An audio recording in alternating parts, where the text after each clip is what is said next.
School কলেজের দিনে যদি আপনাদের কিছু সময়ের জন্য নিয়ে যাই, নিশ্চয়ই মনে আছে সরস্বতী পুজোর চাঁদার কথা। কিন্তু ফেয়ারওয়েলের চাঁদার কথা শুনেছেন? ধরুন দিয়েও দিলেন, যদি তারপর ফেয়ারওয়েল না দিয়ে স্কুল ভালোবেসে আপনাকে ফেয়ারওয়েল দিল না, কিন্তু চাঁদা নিল, কি করবেন?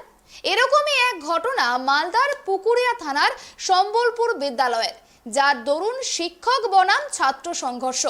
কিন্তু প্রশ্ন একটা থেকেই যাচ্ছে, এই ঘটনার দায় কার? পড়ুয়া, শিক্ষক নাকি শিক্ষার? ফেয়ারওয়েলকে কেন্দ্র করে ছাত্র শিক্ষক বিবাদের জেরে হাঙ্গামা মালদার পুকুরিয়া থানার সম্বলপুর বিদ্যালয়ে। বর্তমানে পরিস্থিতি শান্ত রয়েছে।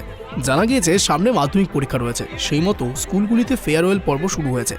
এদিন মালদহের সম্বলপুর হাই স্কুলে দশম ও দ্বাদশ শ্রেণীর ফেয়ারওয়েল ছিল।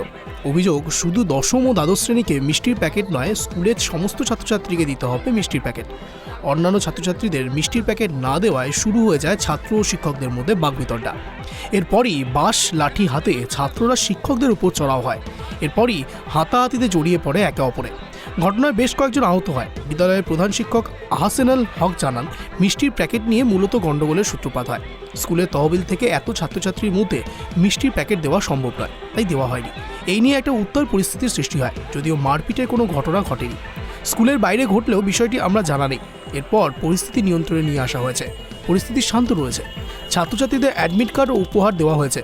সম্বলপুর অঞ্চল স্কুলের পরিচালন সমিতির সভাপতি নজরুল ইসলাম জানান, স্কুলের গেট বন্ধের পরে বাইরে কোনো ঘটনা ঘটলে ঘটে থাকতে পারে, তবে বিষয়টি আমাদের জানা নেই।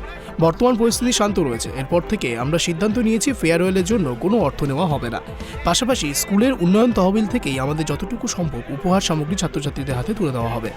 মালদা থেকে রাহুল আমিনের রিপোর্ট, 5 টিভি।